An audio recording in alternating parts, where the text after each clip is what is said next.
I want to start today with a small invitation. Before we say another word, before we go anywhere, I want you to notice where you are holding tension right now. Your jaw, maybe, your shoulders, the space between your shoulder blades, your hands slightly gripped around whatever is holding them. That holding, that quiet, persistent bracing is what today is about. Welcome to Phase 2 of the Tending Hour. I'm Mary Jane, and today we open integrate with the one thing that makes everything else in this phase either possible or incredibly difficult. Today, we talk about safety, not as a concept, but as something your body is either experiencing or quietly waiting for. You are allowed to exhale now. You are someone who is trying to live well, someone who senses that real wellness goes deeper than what you eat or how often you move, that it lives in the stories you carry, the emotions you navigate, the relationships you cultivate, and the body you have been living in all along. The Tending Hour is a podcast about what it means to tend to the whole of who you are across all three dimensions of your life: spiritual, physical, and relational. I'm Mary Jane, integrative health and wellness coach, National Board Certified Health and Wellness Coach, and founder of Trilateral Transformation. Each season, we explore a different territory of the whole person life. Each episode, we go there across all three dimensions, slowing down, looking honestly at what is happening beneath the surface, and practicing, together, the kind of care that a whole person deserves. No quick fixes, no performance, just real, honest, whole person tending. At trilateraltransformation.com, there is a companion workbook available for every season, a self-guided reflection space designed to help you process what each episode stirs, go deeper with the guided prompts, and carry the season's work into the texture of your actual life. Wherever you are starting, you are in the right place, and whatever you are carrying, there is room for it here. This is the Tending Hour, and you were made for this kind of tending. Welcome back to the Tending Hour. Today, we begin with something new. If you've been with me through Phase 1, through our conversations about trust, rest, and your emotional life, I want to say something to you first. You showed up. 4 episodes, 4 honest conversations with yourself. That is not a small thing. That is the beginning of something real. And if this is your first time here, welcome. You can absolutely start right here. Today's episode stands on its own, and I think it might be exactly what you need. Today, we open Phase 2, Integrate, and we begin with the one thing that makes everything else in this phase, and honestly, in every phase, either possible or impossibly difficult. We begin with safety. Not safety as a concept, not safety as a checklist, safety as a felt experience in your body, in your inner world, in your relationships that you may not have fully known was missing until right now. I want to start with something that might surprise you. Most of us are braced. Right now, as you listen to this, there is likely some degree of tension held somewhere in your body. Your jaw, your shoulders, the space between your shoulder blades, the muscles along your spine, even your hands slightly gripped around whatever is holding them. This is not a personal failing. This is what a nervous system does when it has learned through experience, through environment, through the collected weight of everything life has handed you, that the world requires vigilance. Somewhere along the way, for most of us, our bodies made a decision, a very intelligent, very protective, very well-intentioned decision. Stay ready, because you never know. And for a while, maybe a long while, that decision kept you safe. It helped you navigate. It got you through. But here's what nobody tells you about living in a state of chronic readiness. You cannot fully heal in it. You cannot deeply integrate in it. You cannot receive nourishment, rest, love, insight, any of it at full depth when part of you is still scanning the horizon for the next thing to survive. Integration, the entire work of Phase 2, requires safety as its foundation. Not perfect safety, not the absence of all difficulty or uncertainty, but enough safety, a felt sense of enoughness that allows your nervous system to finally exhale. That is what we are building today, and it begins, as almost everything does, with simply understanding what is actually happening inside you. Let's talk about what safety actually is, because the version we were given growing up is often incomplete. Most of us were taught that safety is external, that it depends on what is happening around us, whether our environment is stable, whether the people in our lives are trustworthy, whether the circumstances are manageable. And while those things matter enormously, they are not the whole story, because safety at its deepest level is a nervous system experience. It is something your body assesses constantly below the level of conscious thought. And understanding that changes everything about how we approach it. Here is the most important thing I want you to understand about your nervous system and safety. You do not think your way into feeling safe. Your body feels its way there, which means that all the positive thinking, all the rational reassurance, all the telling yourself that everything is fine cannot on their own create the felt sense of safety your nervous system is actually looking for. Because your nervous system is not listening to your thoughts. It is listening to your body, to your breath, to the tone of the voices around you, to whether your muscles are gripped or released, to signals so subtle that your conscious mind doesn't even register them. There's a concept called the window of tolerance, the zone in which your nervous system is regulated enough for real growth to happen, not too activated, not too shut down, just here, present, available. When we are outside that window, when we are chronically anxious or persistently numb, we cannot integrate. Not really. We can accumulate information. We can go through the motions. But the deep cellular shift that real transformation requires, that happens inside the window, inside the felt sense of enough safety. This is why safety is the first theme of phase 2, not because it is soft or preliminary, but because without it, everything else we build has no ground to stand on. Now, let's bring safety into all 3 dimensions, because just like everything we explore in the tending hour, it looks and feels different depending on where you're standing. Spiritual safety is perhaps the most tender of the 3 and the least often named. It is the felt sense that your inner world is acceptable, that your questions are allowed, that your doubts do not disqualify you, that whatever you believe or are in the process of unbelieving and rebelieving, you are not in danger of being cast out from something essential. For many people, spiritual safety was disrupted early by religious environments that used fear more than love, by communities that required conformity as the price of belonging, by the experience of asking honest questions and being met with judgment rather than curiosity.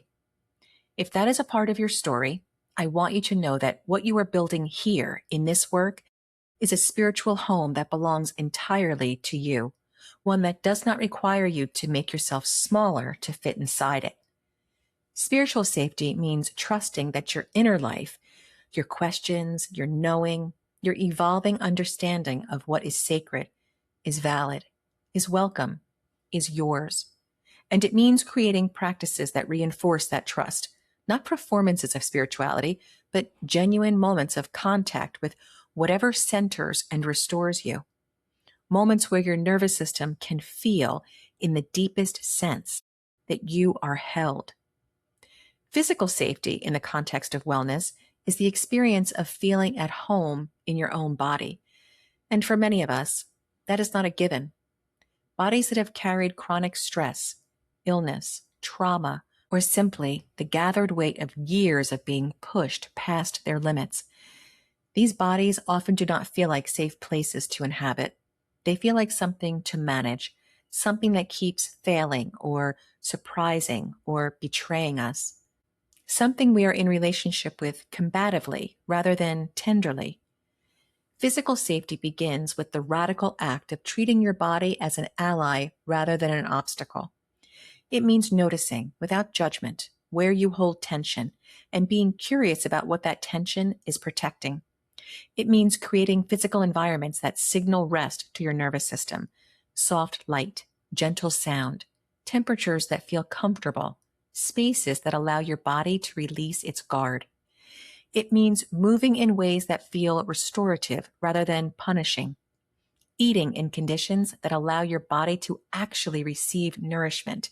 And we will explore that in depth in our next episode. It means honoring the signals your body sends before they become symptoms. Creating physical safety is not a fast process.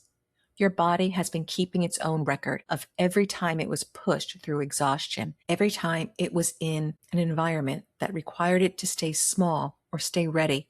That record does not erase overnight, but it does respond to gentleness, to consistency, to the quiet, repeated message that things are different now, that you are here, that you are listening. Your body wants to feel safe. It is waiting for the invitation. Now, our nervous systems learned what safety is or isn't primarily through relationship. The earliest experiences we had of being held or not held, responded to or not responded to, seen or overlooked. These experiences shaped the baseline from which our nervous systems have been operating ever since. Not consciously, but profoundly. Relational safety is the experience of being with another person or in a community and feeling that you can be honest, that you can be imperfect, that you can need things, that disagreement won't end in abandonment, that your full self, not just your presentable, manageable, easy to be around version, is genuinely welcome. For some of us, that experience has been rare or conditional or something we've longed for without quite being able to name what we were longing for. Relational safety is not about finding perfect relationships. It is about learning to distinguish between the ones that expand your window of tolerance and the ones that shrink it. About spending more time, where possible, with people who help you breathe, and understanding, with compassion for yourself and for them, why certain relationships leave you more braced than when you arrived. And it begins, as so much of this work does, with the relationship you have with yourself, because the safest relational environment you will ever inhabit is the one you build inside your own inner world. When you trust yourself, when you are honest with yourself, when you stop abandoning yourself in the presence of others in order to be accepted, that is relational safety at its most foundational. Everything else grows from there. I want to give you something practical to carry from today, a simple practice for beginning to build the felt sense of safety in your own body. You can do this right now as you listen, or you can return to it anytime your nervous system needs to find its way back. And it works because it uses your body's own language, sensation, to communicate what words alone cannot. Here's how it works. First, find one physical point of contact, your feet on the floor, your back against a chair, your hands resting in your lap. Feel the weight of your body being held by whatever is beneath you. You don't have to do anything with it. Just notice it. The floor is here. The chair is here. Something is holding you. Second, take one breath that is slightly longer on the exhale than the inhale. In for 4 counts, out for 6. Just once is enough. The exhale activates the parasympathetic nervous system, the branch responsible for rest, restoration, and the felt sense of safety. You are not just breathing, you are sending a signal. Third, and this is the part that might feel unusual, look around the space you're in right now and find 3 things that are not threatening. Not necessarily beautiful or meaningful, just not dangerous. The corner of a wall, a lamp, a tree through a window. Let your eyes rest on each one for just a moment. You are teaching your nervous system to see safety where it exists. That's it. Contact, breath, sight. It takes less than 60 seconds and done consistently, especially in moments when you feel that familiar grip of anxiety or that distant numbness of shutdown. It begins to build new pathways, new patterns, a nervous system that knows increasingly how to find its way home. Everything we've explored today, the nervous system, the window of tolerance, safety across all three dimensions, this is the foundation of phase 2 of the Trilateral Transformation Program. In the program, we spend 12 weeks inside this phase, and what we do in those weeks is not just learn about integration.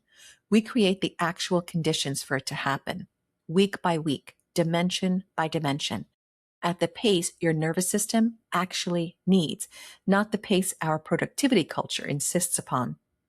If what you heard today stirred something, if there's a part of you that recognizes itself in the description of a nervous system that has been braced for a long time, I want you to know there's a deeper container for this work, a workbook, video lessons, a structured journey through everything we're beginning to explore here. The link is in the show notes. Whenever you're ready, there is no pressure and no urgency. The door is simply open. Before you go today, I want to leave you with something. The fact that you might be braced, that your nervous system might be holding more tension than you realized, is not evidence that something is wrong with you. It is evidence that you have been through things, that you have survived things, that your body did its job, the job of keeping you ready, keeping you protected, keeping you moving forward through whatever life handed you. And now, here, in this work, in this season, you are being invited into something different. Not readiness, rest, not vigilance, arrival. You are allowed to exhale now. You are allowed to let your shoulders drop, to ungrip your hands, to stop scanning the horizon for a moment and simply be here, in this body, in this life, in this particular, unrepeatable, worth tending moment. In our next episode, we stay in phase 2 and move into one of my favorite topics, nourishment. Not nutrition as a set of rules, but nourishment as a deeply personal, profoundly relational act of self-care. And I promise you, it will not sound like anything you've heard before. I'll see you then. Until next time, tend to all of you.